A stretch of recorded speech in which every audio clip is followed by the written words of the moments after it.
So last week was the week we've all been waiting for. Multiverse of Madness week, or MOM as some like to call it, you know.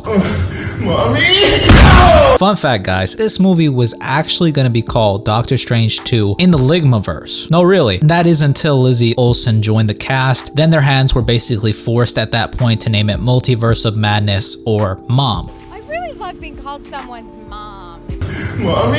No! And they released during the same week Mother's Day drop, so nothing's really a coincidence. And on that fateful day, as I woke up, I made sure to wash my ass and get all nice and dappered up for my drive to the movie theater. I arrive and immediately cop the large popcorn, the cherry icy, which they 100% should make for you if you're paying $8 for it. Like, come on. And don't even get me started on the dumbass paper straws, guys. Please spam hashtag #FPaperStraws in the comments. Okay, fuck them turtle. I don't even gotta say no more. I also treated myself to some Sour Patch Kids. Well, the watermelon ones, since the regular ones conveniently ran out, which is totally cool. Weird, I'm not comic sorry, concept. bro. I'm not here. Oh, Jesus! So I take my stuff and I give the nice lady my ticket, and I'm immediately met with a pair of 3D glasses, which I had no fucking idea I had bought tickets to a 3D movie. I'm usually on top of my shit, guys, but I swiftly said fuck it like any Sigma male would do in that situation, and sat down in the theater and waited an extended period of time for this movie to start. Like, I'm sure somebody was hungover, in the restroom, shitting blood, and they couldn't get to the projector on time. And I'm going in on the popcorn, doing somersaults, I'm making out with people, and the movie eventually starts. And then eventually it stops, like movies tend to do, you know? And I gotta say, it was okay. I enjoyed it, but it wasn't as good as I was expecting it to be for a couple reasons. Now, I know I'll probably receive some shit for my take, but it's my take. If I don't keep it 100 with you guys, what's the damn point, right? We're gonna get into the story and plot, the problems, the discourse surrounding the movie for those of you who aren't aware, the mid and post-credit scenes, whether or not Sam Raimi should direct the next movie, and in the end, I'll give it my official 1 through 10 rating.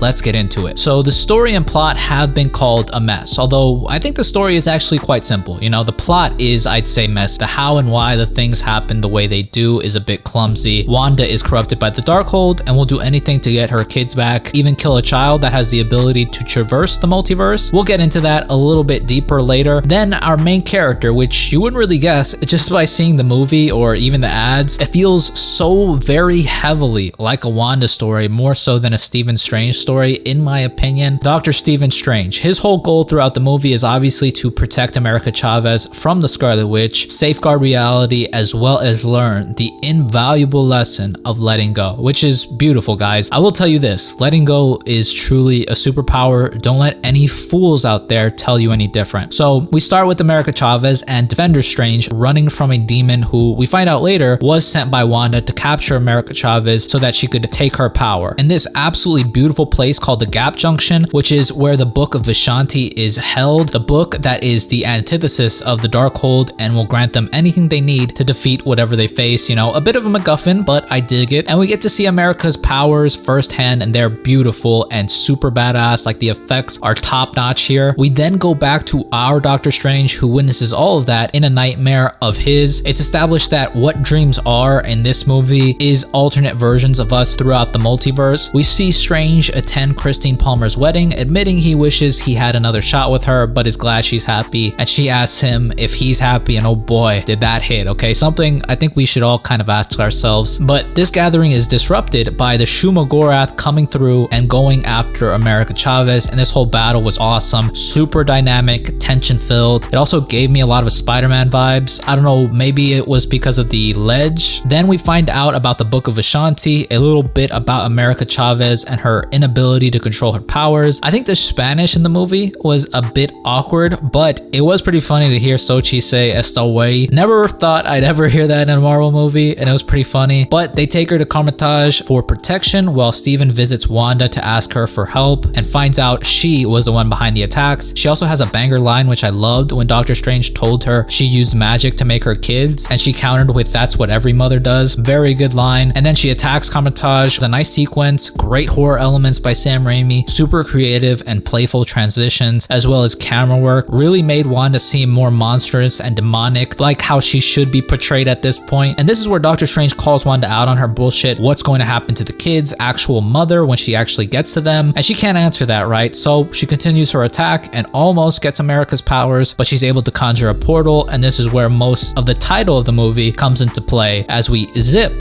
through the multiverse and see some madness. And this section of the movie is what I have the most issue with. So we go to the alternate universe and head to the Sanctum, and that's where alternate Mordo slips that lean into the T and takes American Strange to the Illuminati headquarters. You know, the secret organization that happens to have a headquarters in Central Park, okay? I don't know who the fuck thought of that. We meet up with the new Christine Palmer who works there. Then Stephen Strange is taken to Illuminati, which I'm not gonna lie, it was pretty dope to see. I love that they gave Black Bolt some type of redemption, at least I thought, you know, but the suit was incredible. Always loved seeing Haley Atwell. Glad they didn't change her physique because she is perfection. Lashana Lynch as Captain Marvel was cool to see as well, but nothing really compares to the entrance of the smartest man alive. That will always be a dope MCU moment with John Krasinski officially as Reed Richards. Again, I don't really know if he's going to be Reed Richards in the main MCU, the main 616, but we can only hope, right? I'd like to see him again. And this was a rumor I heard since way back, so I'm glad it did come true. Then what we all knew because of the trailers was Patrick Stewart returning as Professor X, which I think honestly the trailers gave away so damn much, and this whole scene would have hit so much if they would have kept the Illuminati under wraps and maybe shown a little bit more of like maybe Sinister Strange or the alternate universe, maybe something from somewhere else, but they really ruined this moment by showing it in the trailers, if I'm being honest. Him coming back after seeing what happened to him, I really wish he didn't, okay? But basically they tell Doctor Strange that he's a bigger threat to the multiverse than Wanda because the Doctor Strange from their universe used the Darkhold to try to defeat Thanos, but in doing so caused an incursion. So instead they used the Book of Ashanti to deal with Thanos, which they didn't even show them using. They just showed the Illuminati on Titan, which was cool to see them all together on that place that's so infamous, but they just showed us Black Bolt killing Strange there. And it would have been way cooler if they actually showed us them fighting Thanos and using the Book of Ashanti to put some more respect on their names, but also to put a greater significance on the Book of Ashanti. And I just really hated how the Illuminati disregarded Wanda and how dumb they approached her, okay? Like her using her probability changing powers to take away Black Bolt's mouth was cool, but it made him look super goofy. All of them should have at least been formidable against her, okay? They should have been more strategic in their approach and actually put up a fight, because that was straight up slander against the smartest man in the world, okay? Wanda is super powerful, we get it, but also don't nerf characters just to elevate others, especially high profile characters like Reed Richards. Like I was waiting for more great action and it just really never came. This was such a good opportunity to show it and show off their power set, but it was fumbled greatly. I get the cheese of the way they were killed, but I personally did not like that. I felt like I was watching like a parody movie. I think the movie could have benefited greatly from having an extra 30 minutes to flesh the Illuminati out, let us hear their stories, make us really care for them. We could have heard about Peggy losing Steve or Reed and his family. Maria could have talked about Monica. Professor X could have talked about his school and the other mutants. I'd actually really have loved to have seen him and America have a chat, like he's the man who teaches gifted youngsters, and you didn't have them talk or have a scene together. I think these characters were here to solely set up the 616 Illuminati and for Reed to mention incursions, which will no doubt lead up to a Secret Wars movie down the road. I'd say at the very least, the very quickest 5 years, depending on how fast they develop the Fantastic Four and Doom. I've seen so many people talk shit against how Secret Wars could literally bring back everyone from Toby to Ghost Rider to all those older characters that never really got to play around in this great sandbox that is the MCU, but it can